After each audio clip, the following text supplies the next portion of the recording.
Sandra und wir werden heute zusammen auf die Folge Das letzte Gespräch reagieren, in der wir zusammen teilgenommen haben. Du bist Kopf und du bist Herz. Du sprichst total rational, logisch, verkopft quasi und du bist total emotional. Und ich hätte es genau andersrum erwartet, weil du die bist, die große Scheiße erlebt hat. Und ich glaube nämlich gar nicht, um ehrlich zu sein, dass es überhaupt was gibt, wofür du dich entschuldigen musst. Ich weiß noch, wie irritiert wir beide an dieser Stelle waren. Dass ich dir absprechen will, dass es irgendwie doof gelaufen ist oder so. Du hast vorhin gesagt... Also in dem Punkt muss ich mal kurz da eingrätschen. Also sie muss sich nicht entschuldigen, das habe ich auch in dem Moment so verstanden, war darauf bezogen, dass sie sich in der Hinsicht nicht fertig machen soll, weil es ist passiert, man kann es nachträglich nicht mehr ändern, aber es ist die Frage halt, wie man danach damit umgeht, wie man damit Verantwortung übernimmt und dann die Situation, sage ich jetzt mal, ausbügelt, wieder die Wogen glättet. Und nicht die Schuldfrage war damit gemeint. Ich denke, da sind wir uns auch einig.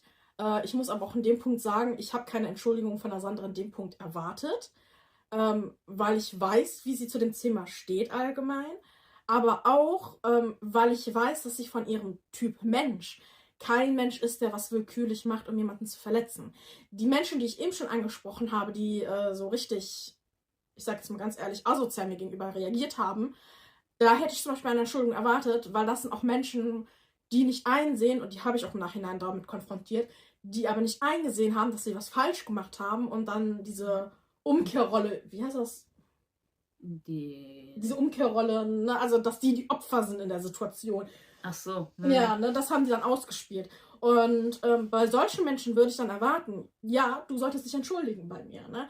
Aber ich sehe diese Notwendigkeit halt nicht mal einem Menschen, der halt seine Schuld von sich aus anerkennt und das auch mitteilt und auch versucht daran zu arbeiten. Ich meine, die Tatsache, dass sie ja überhaupt in die Show gegangen ist, sich da auch emotional nackig zu machen, sage ich jetzt mal, sagt, ich übernehme Verantwortung vor einem Publikum, das sagt ja auch was aus. Also sie hat nicht nur Worte sprechen lassen, was auch Taten sprechen lassen. Und ich finde, das sagt sehr viel aus. Deswegen finde ich das schwierig, wenn die Leute da jetzt sagen, ja, er hat jetzt gesagt, muss sich nicht entschuldigen, das geht gar nicht. Ich finde es total süß, dass Leute mich verteidigen wollen und das ist nett in erster Linie, das ist auch gut. Aber man muss das differenziert einfach betrachten in der Situation. Und dazu muss man halt auch sagen, Umut hat auch so reagiert, wie ich es, also er hat gemerkt, dass ich es auch verstanden habe. Er hat sich auch bei mir gemeldet, wir haben darüber geredet, wegen dieser Kritik, die halt aufgekommen ist. Und er hatte auch gesagt, dass er darüber nachgedacht hat und sich gefragt hat, ob es in der Situation nicht auch falsch war und dass er wollte, dass wir deswegen darüber reden. Und ich habe ihm auch offen und ehrlich gesagt, dass ich auch glaube, das hat auch ein bisschen was damit zu tun, dass die Leute denken, da muss ein Täter sein und ein eindeutiges Opfer. Und das sehe ich halt nicht so. So einfach ist es halt nicht, wie sich das anhört. Meistens ist da eine Dynamik hinter, meistens hat es eine Hintergrundgeschichte und. Und was man nicht vergessen darf, Umut ist in erster Linie eine Form von Moderator. Er ist nicht dafür da, Partei zu ergreifen, sondern zu vermitteln. Und ein sehr guter Moderator, finde ich auch, greift halt nur in Extremsituationen ein, aber bezieht keine Partei.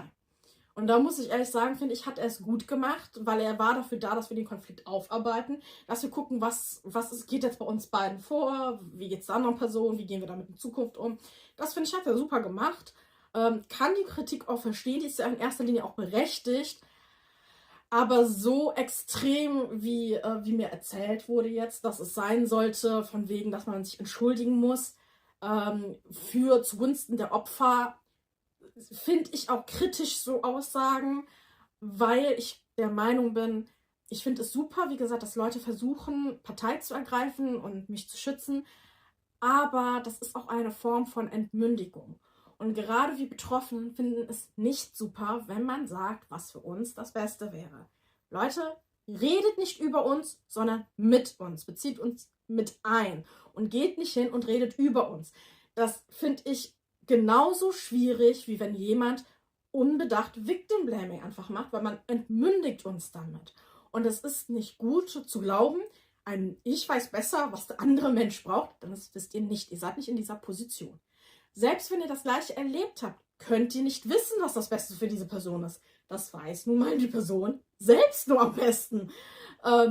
Deswegen, ich in der Situation fand das angemessen, was er gesagt hat. Das kann ich jetzt nur so sagen, dass ich das total legitim fand in dem Zusammenhang, wie es ihr gesagt hat. Ja, ob das jetzt Leute toll finden oder nicht, ist dahingestellt. Wie gesagt, es fehlen da auch Teile aus dem Gespräch, wo ich sagen würde, das wäre vielleicht relevant gewesen, dann hätte man auch die ganzen Aussagen vielleicht anders verstanden und anders gedeutet. Kann ich aber verstehen, weil die müssen halt eine gewisse Zeit halt einhalten, die sie halt erreichen müssen. Ja, und man darf auch nicht vergessen, ne? Ja, Umut ist Therapeut. Ja, der ist oft der ist ja fester Bestandteil dieser Sendung. Aber er ist auch nur ein Mensch. Und auch er kann einen schlechten Tag haben. Und auch er kann mal etwas sagen, wo er vielleicht nicht kleinschrittig drüber nachgedacht hat, wie er es jetzt formuliert. So, ja. Das darf man auch nicht vergessen, ne? Also, man kann darüber streiten, dass die Formulierung vielleicht auch unangebracht sogar war, je nachdem, wie man das auffassen möchte. Aber man darf auch nicht vergessen, das ist immer noch ein Mensch, der da sitzt. Und auch wenn es ein professioneller, sage ich mal, das war, aber auch er ist ein Mensch. So, also das darf man auch nicht vergessen. Ein professioneller, Entschuldigung.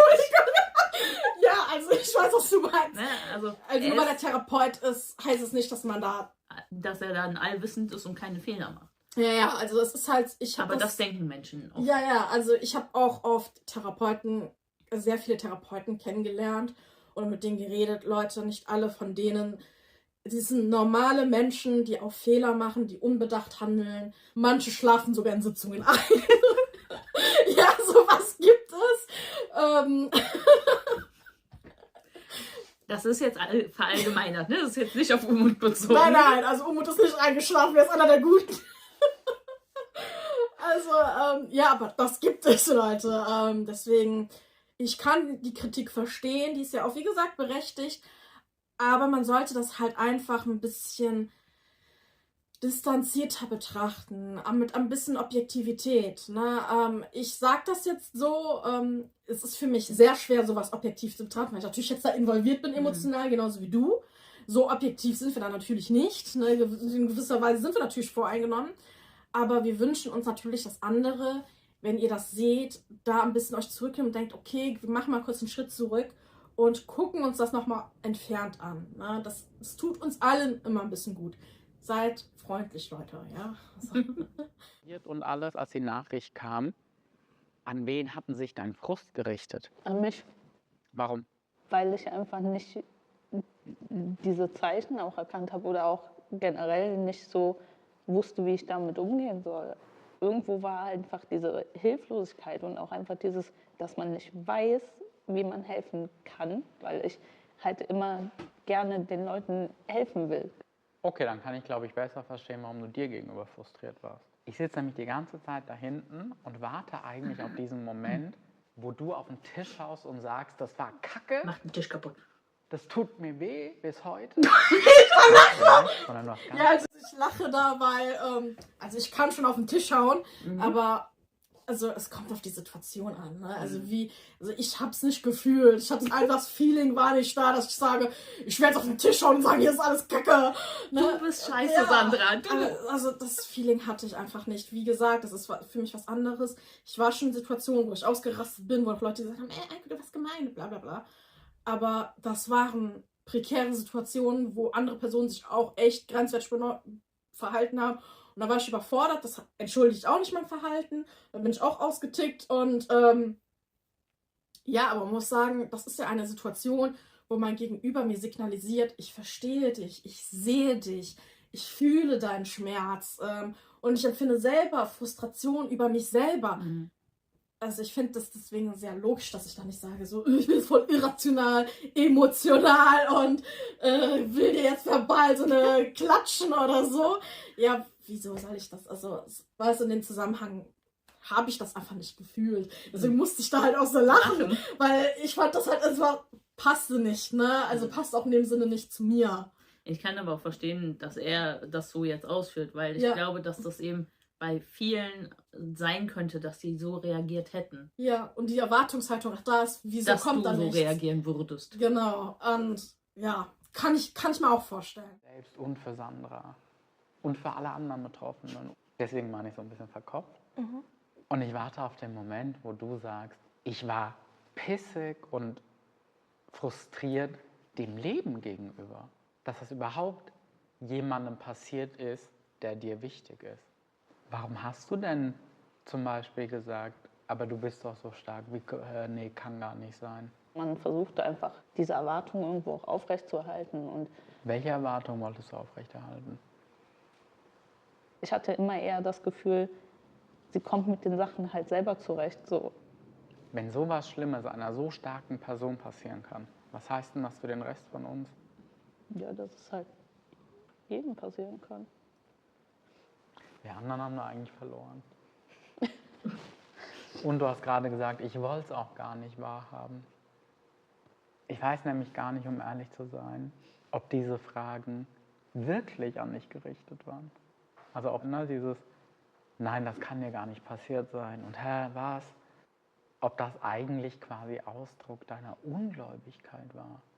Also das ist ein unglücklich formuliertes, das darf dir gar nicht passiert sein. Hat er recht. So darf das Leben nicht sein. Das war tatsächlich und nochmal, nur damit wir Sandra diese verstehen, Aussage. ne? Das ist kein Victim Blaming. Sollte all das passiert sein, dann würde ich nämlich, glaube ich, sagen, ich weiß gar nicht, ob es irgendwas zum Entschuldigen gibt, sondern ich glaube, da ist einfach ganz viel in deinem Kopf passiert und gerattert und du hast einfach reagiert, ohne vielleicht zu schauen, wie kommt das an oder was braucht eigentlich Aiko jetzt. Wo er recht hat, hat er recht, ne? Ja, es ist halt das, was ich eben meinte mit diesem Schutzmechanismus. Man reagiert dann einfach nur. Das ist dann nicht mehr, das ist nicht so rational, dass man denkt, oh Moment, es ist dies passiert. Wie reagiere ich jetzt? Nein, das ist dieser Schutzmechanismus und dann reagiert man einfach. Das kann passieren. Die Frage ist halt, wie gesagt, wie geht man damit dann um, wenn man darauf aufmerksam auch gemacht wird. Ne? Und da habe ich halt oft die Erfahrung erlebt, dass die Leute überhaupt nicht so reagieren wie du, sondern einfach sagen, nein, das ist okay, so, ne, oder das war gar nicht so, oder ich bin aber kein Rassist, aber, ne, also diese typischen Klassiker, die man halt kennt, ne, also dass das halt versucht wird zu relativieren und auch nach nachträglichen Gesprächen das halt einfach nicht ankommt, aber das, wie gesagt, das ist halt in erster Linie was Natürliches, ist die Frage, was man daraus macht. Der Mensch, glaube ich, kann nicht ununterbrochen, kontrolliert und rational handeln, das ist nicht möglich. Ja, und ich weiß, ich glaube, das kommt noch gegen Ende des Gesprächs, glaube ich. Aber es ist ja nicht so, als hätte man da jetzt nichts draus mitgenommen, ne?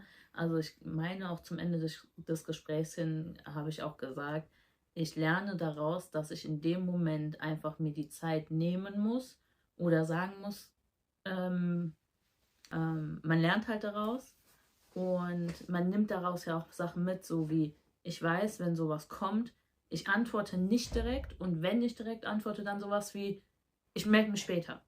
Ja. So, damit die Person weiß, ich habe es zur Kenntnis genommen, aber sich auch nicht wundert, warum kommt nichts. Weil auch das kann falsch ausgelegt werden. Ja. Und einfach sich wirklich die Zeit zu nehmen, an den ruhigen Ort zu gehen.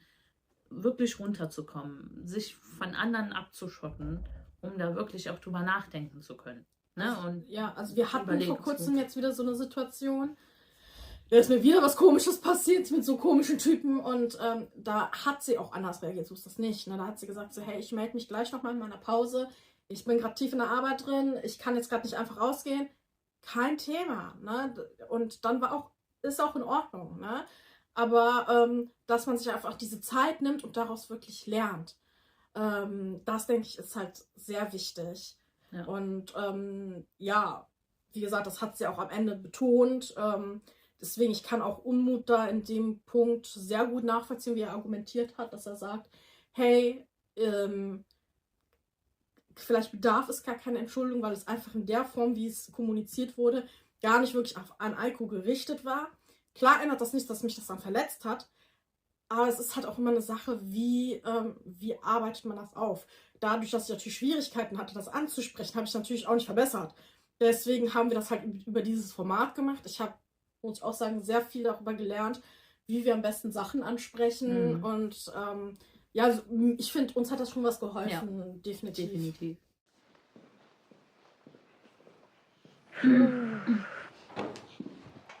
Ich fühle ganz doll mit euch und ich möchte von euch hören, wie das für euch war. Und ich möchte gerne mit Eiko anfangen. Kannst du die erzählen? Da bin ich Eiko, mal wie gespannt, geht's das dir haben wir ja jetzt nicht gerade gehört nach so der gegenseitig. ersten Phase? Sehr emotional schon aufgewühlt. Auch ich habe jetzt die Reaktion nicht erwartet, dass da Tränen fließen würden. Glaubst du, jetzt ist vielleicht schon so ein Schritt schon getan, nämlich auf dem Weg zum Verständnis zu kommen? Also ich denke, man hätte vielleicht besser einordnen können, wie man hätte dann umgehen können in der Das Situation. können wir ja dann gleich noch machen, ja. Ja, aber sonst finde ich, ist das schon die richtige Richtung. Bist du bereit, das Gespräch in die nächste Phase zu führen und weiterzumachen? Ja. Ja, okay. Ich gebe dir die einmal. Wie war das für dich, Sandra? Ich lach schon wieder. Ja, was hat dich zum Weinen gebracht? Ich glaube, die ganze Situation an sich, also man denkt halt jetzt ganz anders über die Situation als damals halt. Von deinen Wünschen, die du geäußert hast, dass wir über deine, auch die Schuld, die du hast, darüber habt ihr viel auch mit Umut gesprochen. Wie geht's dir damit? Für mich war diese Antwort sehr überraschend. So dieses, ich weiß nicht, ob es was gibt, wofür du dich entschuldigen musst. Das hat ein bisschen gedauert, bis ich den Gedankengang dahinter verstanden habe. Möchtest du in die nächste Phase gehen und weiterreden? Kann ich ausreden lassen? Ja. Dann nehmen Sie noch mal mit. Und dann sprecht ihr als nächstes über vergangene Erwartungen und Wünsche.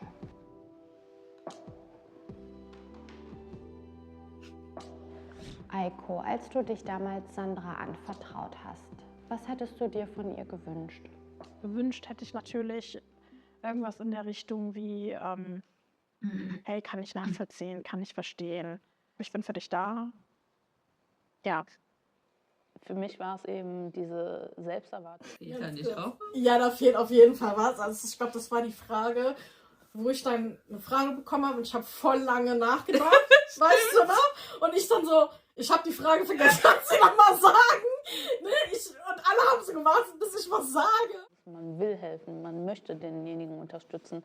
Und man muss jetzt schnell antworten, weil das ist das, was der andere erwartet. Für mich war es dementsprechend einfach nicht realistisch, dir einzugestehen gegenüber, zu sagen, ich habe keine Ahnung, gib mir ein bisschen Zeit. Das war für mich zu dem Zeitpunkt nicht gegeben. Sandra, was hättest du denn damals von Eiko gebraucht? Dass du das vielleicht einfach nochmal mir, also ich bin ja ein bisschen verstrahlt manchmal, dass du das einfach nochmal klarer irgendwie kenntlich machst und dieses, wir müssen jetzt Das haben auch viele darüber kritisiert, reden was ich da oder gesagt habe. dieses.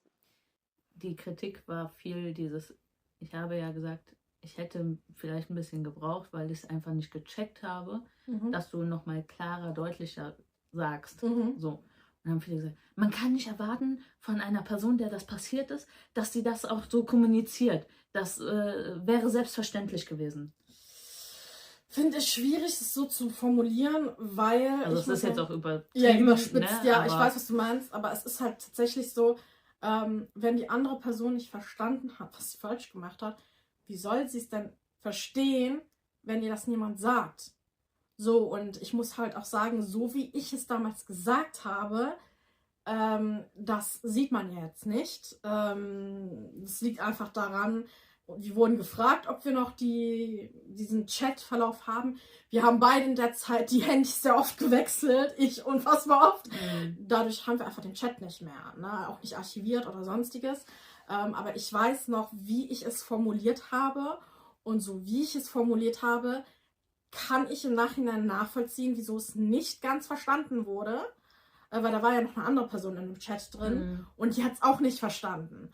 Es hat jetzt nichts damit zu tun, dass Sandra besonders in Schutz nehmen möchte oder so. Es ist halt tatsächlich, so wie man in den Wald reinruft, so schallt es halt auch raus. Ne? man kann jetzt natürlich sagen, du hättest das merken müssen, merken sollen. Ich kann mich da halt selber nicht rausnehmen, weil ich merke sowas selber nicht sehr oft. Und deswegen, und ich würde mir dann auch wünschen, dass man mir das nochmal sagt, so hey, du kannst nochmal da drauf gucken. Deswegen kann ich halt deinen Gedankengang sehr gut verstehen, dass man da sagt, so hey, ich kann aber auch die Kritik dahinter verstehen, dass man vielleicht so sagt, so ja, hey, der Betroffene ist so fertig, das. Weil aber das Problem ist, dass wir Betroffene, und das wissen wir auch, viele von uns, wir geben manchmal einen Hilferuf ab und der ist dann nicht eindeutig, nicht klar für andere. Und im Nachhinein, wenn die das dann gehört bekommen, wie wir den Hilferuf gesagt haben, dann realisieren die das, aber in dem Moment war es nicht klar. Weil irgendwie geben wir einen Hilferuf ab, der so indirekt zeigt, irgendwas ist vorgefallen, aber der ist nicht eindeutig. Aber man soll den irgendwie verstehen, weil wir das aber auch nicht wirklich kommunizieren wollen. Ich kann jetzt nur für die Leute reden, die ich kenne, die das halt genauso wie ich erlebt haben. Aber das ist mir schon aufgefallen, dass das so ein öfteres so ein Muster ist, was manchmal aufkommt bei manchen. Deswegen kann ich schon verstehen, wenn man das nicht nachvollziehen kann oder nicht verstanden hat. Also. Ich muss auch sagen, ich verstehe die Kritik dahinter auch. Aber wenn ich gefragt werde, was hättest du in dem Moment gebraucht? Ja. Und ich die Wahrheit sage. Und zwar war es die Wahrheit in dem Moment, um die Schwere dieser Situation gerade zu verstehen, hätte ich einfach nochmal einen Wink mit dem Zaunpfahl oder einen Schlag mit dem Zaunpfahl gebraucht. So. Und was hätte es mir jetzt gebracht, wenn ich jetzt gesagt habe, nee, du hast alles richtig gemacht, das war alles meine Schuld, ich habe alles falsch verstanden. Ja, ich habe es falsch verstanden. Das will ich gar nicht abstreiten. Ne? Aber es ist einfach so dieses, ich wurde gefragt, was habe ich gebraucht und habe das ehrlich beantwortet. Und das war auch nicht als irgendwie, wie sagt man, als Angriff Rechtfertigung oder so. Rechtfertigung gemeint, sondern einfach, das war das, was ich in dem Moment hätte gebraucht. Ja, also ich finde, das kann man so schon mitnehmen, weil ich glaube, beidseitig hätte es gut getan, wenn das Gespräch nochmal in vernünftigen Bahnen gelenkt worden wäre von uns beiden. Wie gesagt, das Gespräch kam immer mal wieder auf, aber irgendwie nicht richtig. Und dann haben wir irgendwie aneinander vorbei kommuniziert. Das hat viel damit zu tun. Ne? Deswegen denke ich, finde ich auch die Antwort legitim, zu sagen, hey, das hätte ich gebraucht, damit ich es einfach begreife. Und genauso legitim ist es natürlich, dass ich gesagt habe, ja, hey, ich hätte es gebraucht, dass du nochmal sagst, so, ich bin da für dich, ich höre dir zu. Ne? Theoretisch gesehen, das ändert ja auch nichts an der Tatsache, dass es nicht passiert ist. Aber es ändert was daran, dass ich es in dem Punkt gebraucht hätte. Es geht halt wirklich um ein Bedürfnis. Das heißt nicht, dass es selbstverständlich ist, das zu erwarten, dass man es erwarten kann, sondern es geht wirklich einfach nur, dass es eine Notwendigkeit gewesen wäre, in der Situation besser damit zurechtzukommen. Ja. Ich brauche da jetzt irgendwas von dir, weil ich glaube, dass mir das nicht so bei mir angekommen ist. Das kann ich total nachempfinden. Ich würde auch eher versuchen, das in Zukunft besser zu kommunizieren, zu sagen, hey, ich habe hier Problem XY, ich brauche da Unterstützung, kannst du mir helfen, hast du gerade die Zeit, hast du gerade die Kapazität und möchtest du mit mir darüber auch sprechen? Ich hätte in dem Moment ja genauso sagen können, ich rufe dich an. Nochmal dieser Punkt mit dem, ich hätte dies und jenes machen können, was sie sagt, ich hätte dies und jenes machen können. Wir haben schon realisiert, wir hätten beide anders reagieren können und wir hätten das vermeiden können. So ist das nicht. Wir waren da beide in der Situation einfach viel zu verkopft da drin, dass wir das nicht hinbekommen haben. Jetzt muss ich auch sagen, ja, schriftlich etwas zu klären ist halt nicht ideal. Ne? Ich denke, das kennt jeder, dass man schriftlich anders kommuniziert, als wenn man es face-to-face macht. Das ist was ganz Normales. Ich glaube aber auch, dass die Leute diesen Ausschnitt nicht richtig interpretiert haben. Ne? Also du sagst ja, wie gesagt, ja, mir ist jetzt im Nachhinein, ich hätte da vielleicht anders reagieren sollen. Und ich konter ja direkt und sage, ja, aber ich hätte ja genauso hingehen können und sagen können, ja, ich brauche jetzt Zeit, lass uns telefonieren oder sowas. Und ich glaube, dass viele das so aufgefasst haben, als ob ich das jetzt einfach nur sage, um dir irgendwie, wie sagt man auf gut Deutsch, den Arsch zu pudern, so, weißt du? Also, nein, das habe ich nicht gesagt, einfach nur, um besser dazustehen, sondern weil ich mir dessen in dem Verlauf des Gesprächs einfach bewusst geworden bin. Ja, und es fehlen da ja auch ein paar Teile zum Beispiel. Ich habe ja auch gesagt, so ich weiß, wie es da steht. Es gibt ja Leute, die sind Hopfen und Malz verloren, habe ich ja, glaube ich, gesagt. Ne? Bei denen habe ich erst gar nicht, macht es gar keinen Sinn, da weiter zu diskutieren. Oder er hatte halt auch angesprochen, das war jetzt gar nicht drin, dass ich gesagt habe, heute würde ich in der Form, wie ich es damals gemacht habe, nicht mehr machen. Weil ich einfach damals nicht wusste, wie ich um Hilfe fragen soll. Was ich gerade eben auch meinte mit diesem, man macht einen Hilferuf und versucht das indirekt jemand zu sagen und die Leute erkennen es nicht und reagieren auch darauf dann merkwürdig. Das muss man natürlich auch erstmal schaffen, in so einer emotionalen Situation entsprechend zu reagieren. Aber ich weiß, heute würde ich es anders ansprechen, anders kommunizieren. Jetzt muss man natürlich auch sagen, ich bin schon der Meinung, das hat ein bisschen was mit dem Alter zu tun. Je jünger man ist, desto schwerer ist es, auf sowas aufmerksam zu machen, sich zu fragen, hey, mit wem kann ich jetzt drüber reden? Wie kann ich es sowas überhaupt ansprechen? Weil man ist mit der Situation selber eigentlich total überfordert. Ne? Und je älter man wird, desto einfacher fällt es halt einfach. Weil man einfach die Erfahrung dann halt auch hat. Ne? Deswegen habe ich auch gesagt, in der Weise, wie ich es damals getan habe, würde ich es so heute nicht mehr machen. Ich würde anders in der Situation mit umgehen. Blickt hier gerade nicht durch oder so. Also. Da haben wir das gute Licht. Ja, er ist wieder verzweifelt. Ich würde gern kurz mit dir reden, Sandra, weil ich nämlich Verständnis für dich habe. Ich weiß nicht, ob du es anders hättest kommunizieren sollen. Ich finde dich da sehr selbstkritisch. Sandra, ich glaube, uns ist klar, oder mir ist es zumindest klar, so sage ich es mal, du hast ja was rausgehört aus dieser Nachricht, die du bekommen hast. Weißt du was? Also, es war ja offensichtlich ein Hilferuf. Ich glaube aber nicht, dass ich den so erkannt habe. Was hast du aber damals gedacht, was du machen sollst mit dieser Nachricht? Klar, zu antworten, weil es gehört sich so meiner Meinung nach, aber nicht, dass ich helfen soll. Also, dass da wirklich was ist, wo ich unterstützen soll. Du hast ja vorhin auch noch zusätzlich gesagt, weil du nicht wusstest, wie du reagieren sollst. Weil du nicht wusstest, was du machen sollst. Ich frage mich, ob das der Knackpunkt ist. Ich kann es nur Eiko beantworten. Ich weiß nicht, ob da ein Sandra macht etwas drin gesteckt hat als Nachricht. Also ich würde sagen, ich hatte nicht die Erwartung, dass du was für mich machen musst oder sollst, sondern einfach, dass man da ist und nicht, dass da jetzt aktiv eine Handlung hinterher sein sollte. Ich glaube, dass du das aber rausgehört hast. Du hast direkt einen Appell gehört. Sandra macht was. Und das ist, glaube ich, der Knackpunkt. Du hast eine Aufgabe an dich rausgehört, die da gar nicht drin war. Die wahre Aufgabe, die da drin steckt, ist eigentlich ein Zeig mir, dass es okay ist, keine Macht darüber zu haben. Und weil du gerade angeboten oder gesagt hattest, vielleicht hätte ich auch einfach anrufen können, notfalls auch dann lass uns eine Stunde am Telefon sein und uns anschweigen dabei. Oder wir weinen zusammen an diesem Telefon.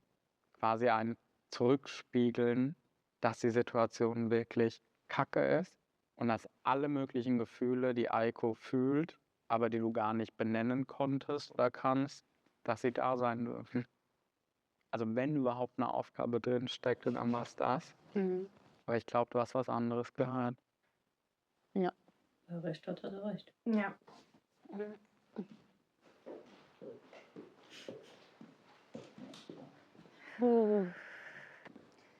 Okay, dieses Mal fangen wir direkt mit dir an. Da kam doch noch mal ein Aha-Moment um die Ecke gerollt, oder? Was war es für dich? da eine Aufgabe rauszulesen, die gar nicht da so in dem Sinne drinsteckte, wie ich sie interpretiert habe. Inwiefern hast du jetzt verstanden, was Aiko damals gebraucht hätte? Besser. Also dieses, dass sie gar nicht ein Handeln erwartet hat im Sinne von, du musst jetzt irgendwas tun, sondern einfach, dass sie wirklich nur jemanden, nur in Anführungszeichen, jemanden gebraucht hat, der ihr halt einfach zeigt, dass es okay ist. Dann tauschen wir einmal. Aiko, wie war es für dich, über so die vergangenen Erwartungen zu sprechen? Ich denke, man hat sich da nochmal anders kennengelernt in dem Punkt. Was hast du Neues von Sandra gelernt? Wie du das Sehr einfach selbstkritisch lachend ist, gesagt und sehr hart auch zu sich selber. Das war mir vorher gar nicht in der Form bewusst. Ich denke halt auch, dass da Vergebung beidseitig relevant ist, auch sich selbst zu verzeihen. Deswegen Boah, ich krieg voll Gänsehaut, wenn du das sagst. Aiko, inwiefern hast du dieses Ziel erreicht, dich verstanden zu fühlen? ich habe das Gefühl, dass ich das komplett erreicht habe.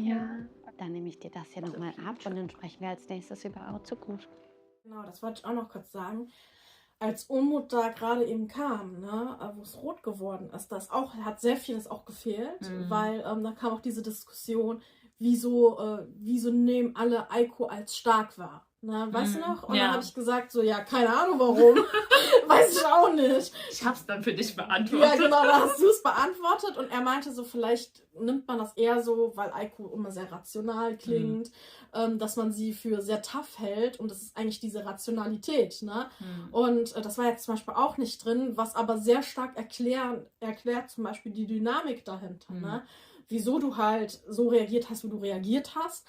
Und wieso es aber auch für mich so schwer war, das im Nachhinein immer wieder vernünftig anzusprechen. Ich finde, das hat schon viel Auswirkung jetzt, wie das wirkt auf einen, weil dieser Ausschnitt zeigt schon sehr stark, dass das komplexer ist, einfach die Situation. Ja, weil das ist halt, was viele nicht so auf dem Schirm haben, finde ich, ist immer, man sagt immer, nur weil eine Person nach außen hin vieles vielleicht nicht an sich ranlässt oder auch einfach es ja nicht totschweigt, aber wie du schon sagst, auch einfach anders dran mit umgeht, heißt es ja nicht, dass es die Person nicht beschäftigt.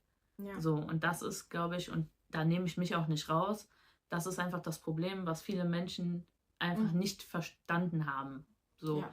Und das wurde mir auch so in dem Sinne auch erst dort bewusst, dass man da eine Fehlinterpretation auch einfach hat. Nur weil Aiko vielleicht nicht sofort mit allem hausieren geht und zu jedem sagt, so und so und so und so, das beschäftigt mich, das stört mich, das ist dies und jenes, heißt es ja nicht, dass es dich trotzdem nicht beschäftigt. Ja. So, dass du vielleicht trotzdem zu Hause dir den Kopf zerbrichst oder vielleicht auch weinst darüber oder irgendwo gegenhaust oder so aus Frust. Ja. Das sehe ich ja nicht nur, weil du nach außen hin vielleicht das nicht an dich rankommen lässt. Ja. Und das, finde ich, das wurde eigentlich in dem Gespräch, was wir erlebt haben, wurde das nochmal aufgearbeitet. Und dieser Teil fehlt halt tatsächlich da drin. Und das finde ich sehr schade, weil ich glaube, dass das für viele auch sehr hilfreich gewesen wäre. Also auch für Leute, die nicht in genau der gleichen Situation sind. Aber ich glaube, jeder von uns kennt so eine Person, wo man denkt, boah, die ist total stark, die Person. Die die lässt nichts an sich ran, der kann man nichts tun, so ungefähr. Und ich glaube, das hätte vielen geholfen, da nochmal so einen Denkanstoß zu kriegen. Ja. Da möchte ich auch nochmal ganz klar sagen, es ist halt auch tatsächlich so, dass wenn man sich Hilfe sucht, das habe ich mir selbst auch oft gehört, ich wurde in erster Linie abgewiesen wegen diesem Starksein, weil man gesagt wurde, du kannst gar nicht betroffen sein. Ne? Und das haben dann Leute gemacht, die das professionell ausgeübt haben, ne? Und Einrichtungen gemacht. Die gehen dann auch in erster Linie davon aus, von dem, was wie einer aussieht. Ne? Es wird dann wirklich gesagt, du hast einen Job, du hast eine Wohnung, wirkst nicht so, kann gar nicht sein. Tschüss. So, und wenn man dann nicht kämpft in dem Moment, wird einem auch nicht geholfen. Und das ist, finde ich, auch in diesem System, wo das einen auffangen sollte in so einer Situation, sehr schwierig, Hilfe zu bekommen. Und ich kann sehr viele Leute deswegen verstehen, die dann auch sehr erkrankt sind und gar nicht die Kraft und Energie haben, da zu kämpfen, dass sie gehört werden und dass sie gesehen werden. Das ist auch nochmal ein sehr, sehr wichtiger Punkt und das geht halt da komplett unter, dass es nicht drin ist. Mhm. Eiko, was brauchst du in Zukunft, um dich in eurer Freundschaft sicher und verstanden zu fühlen? Dass man wieder an Leichtigkeit mehr gewinnt, würde ich sagen, damit man halt leicht über Themen reden kann wie diese. Dass dann nicht man das Gefühl hat, dass da so ein schwerer Ballast drauf ist. Ich wünsche mir einfach auch, dass wenn nochmal so eine Situation passieren sollte, wo du dich nicht verstanden fühlst oder glaubst, dass ich irgendwie schlecht reagiere oder so, dass du es mir vielleicht dann irgendwo deutlich machst. Wie stellt ihr euch eure Freundschaft vor, wenn dieser Konflikt überwunden ist? Dass man sich schon regelmäßig wieder sieht und trifft, wenn es möglich ist. Ich glaube, dass das auch uns gut tut, wenn wir uns regelmäßig sehen und nicht nur irgendwie einmal im Jahr oder so. Ja. Weil ich glaube, das ist das, warum es früher auch nochmal eine Nummer anders gelaufen ist, weil man eben näher dran war, weil man mehr involviert war auch irgendwo in das Leben des anderen. Nur wenn wir zusammen daran arbeiten, können wir das auch entsprechend dahin kriegen, wo wir es gerne hätten. Und dementsprechend ist es auch wichtig für mich, dass wir das auch so... Guck mal, wir haben uns ergänzt. Mir ist das Wort nicht Danke. eingefallen. Du wusstest das Mir sein. gefehlt, genau. Was denkt ihr jetzt nach diesem Gespräch über die Frage, ob ihr euch für etwas entschuldigen wollt? Ja, es tut mir leid, dass ich nicht gemerkt habe, dass das über die Jahre hinweg so präsent tatsächlich war. Ich nehme natürlich dann Entschuldigung an. Danke. Und freue mich darüber, dass wir da ansetzen können, wo es sozusagen aufgehört hat. Mir ist auch aufgefallen, dass du sehr hart mit dir selbst ins Gericht gehst und sehr selbstkritisch bist. Du solltest, finde ich, dir selbst erstmal verzeihen. Und das ist, finde ich, erstmal der wichtigste Schritt. Das hätte ich nicht gedacht, dass Genau. Eiko das noch schafft. Das ist so stark. Dass sie ja eigentlich damit ihre beste Freundin von der Schuld freispricht. fühlt das ist richtig. super Ist so. schlimm war das zu erleben. Aber Maria auch. Super schön. Die ist so richtig mit Das drin. zeigt mir auch einfach, dass Ich würd dir die so liebst Freundschaft schon gucken, auch einfach ist so. nicht egal ist, also, sondern dass sie dir auch genauso viel bedeutet wie mir. Und das freut mich sehr, das zu hören. Und ich hoffe, dass wir das in Zukunft auch entsprechend ausleben können. Ja, das hoffe ich auch. Mein Herz ist ganz warm und das besiegeln wir ein letztes Das war doch dieser Moment, wo dann die Kopfhörer noch nicht liefen. Ja, genau. Und du dann gesagt hast, Moment, ich reden. Das läuft noch nichts, ich höre nichts. Und dann mussten die erst erstmal nochmal gucken. Und also da hat auch am Anfang was mit dem Ton nicht funktioniert. Da war doch was, Ja. ne? Und da mussten die viel rumprobieren. Ja, weil das ist ja der Sinn der Sache, dass Ja. man eben in dem Moment nicht hört, was der andere sagt, Ja. damit man halt nicht das verfälschen kann. Mhm. So, und dann fragt sie sich schon so, ich so, hä, warum höre ich das so? Deswegen, also, ich finde da muss man dann auch so fair sein und sagen, halt, Ja. stopp. Weil andersrum hätte ich mir das ja auch gewünscht, wenn das jetzt andersrum gewesen Ja. wäre, dass du sagst, Moment, ich höre dich. So, weil das verfälscht das halt einfach auch, ne? Wie war es für dich? Eine Achterbahn von Gefühlen. Ja, also war alles querbeet dabei. Wie wahrscheinlich findest du es, dass dieser Tag eure Freundschaft verbessern würde? Sehr wahrscheinlich. Ja, warum? Weil ich davon ausgehe, so wie wir beide uns verhalten haben, dass Da wir fehlt das aber auch ein jetzt Teil, ne? Da fehlt ein sehr großer Teil. Also, das Wir ist schon waren Wahnsinn. sehr ausführlich eigentlich. Ja, wir waren. Aber also, ich verstehe auch, dass sie viel gekürzt haben, weil Ja. die ja jetzt nicht irgendwie 3 Stunden Folgen machen können. Ja, ja, ne? klar. Also ich habe da natürlich mehr gesagt. Also insgesamt habe ich einfach nochmal resümiert, dass sie sehr viel eingesehen hat. Das, was auch vieles nicht drin war, dass sie auch sehr viel erzählt hat. Wie sie das wahrgenommen hat, wie sie das verarbeitet hat, wie weh ihr das tut, dass ich das erlebt habe, wie unvorstellbar das war. Also wir haben sehr viel geredet, auf den Punkt gebracht, passt das aber schon.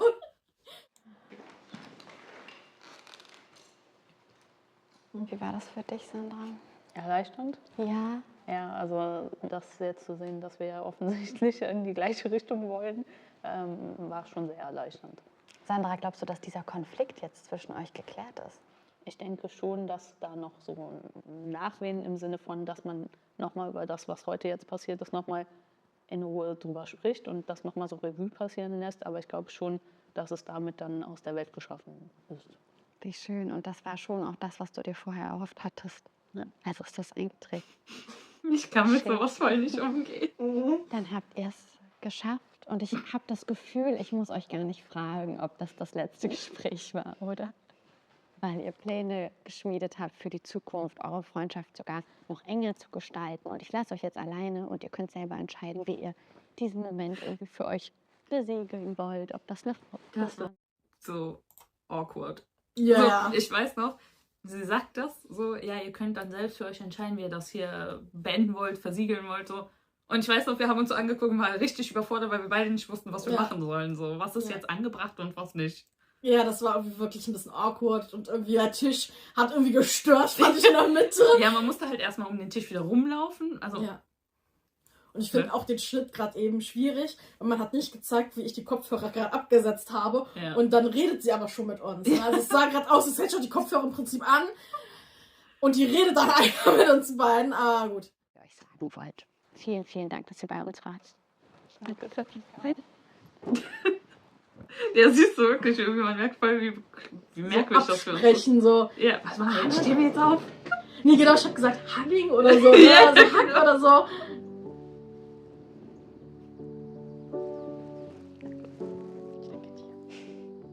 Ich glaube, was wir alle mitnehmen können aus der heutigen Folge, ist zu sagen, ey, ich muss nicht eine Lösung anbieten, wenn jemand ein großes Problem hat und belastet ist.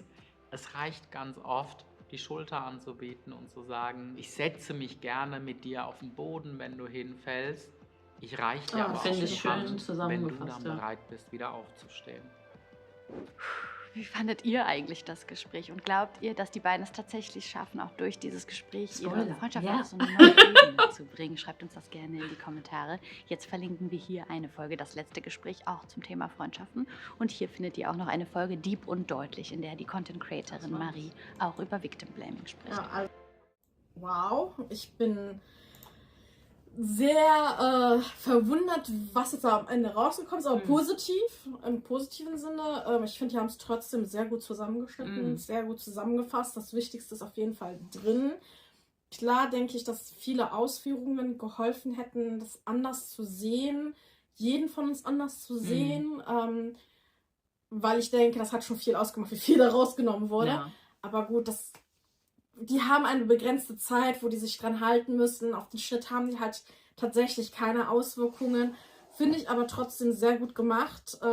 Schlussworte von Umut haben mir sehr gut gefallen. Ja, die haben es sehr gut auf den Punkt Ja. gebracht, muss ich Sehr sagen. poetisch. Nee, auch wahr. Ja, das stimmt, definitiv. Also meiner Meinung nach. Und das ist, glaube ich, das, was viele falsch im Kopf haben. Was so ein Ja. verankerter Glaubenssatz, nenne ich es mal, ist, dass viele denken, man muss sofort immer helfen. Ja, also sofort eine Lösung anbieten. Genau, Ne? Manchmal ja. ist es einfach weniger mehr. Dieses, Ja. ich höre einfach zu, reicht eigentlich oft, sehr oft schon.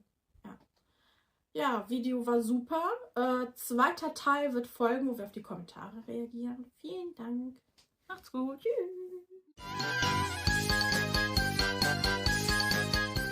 Hallihallo, ich bin Eiko.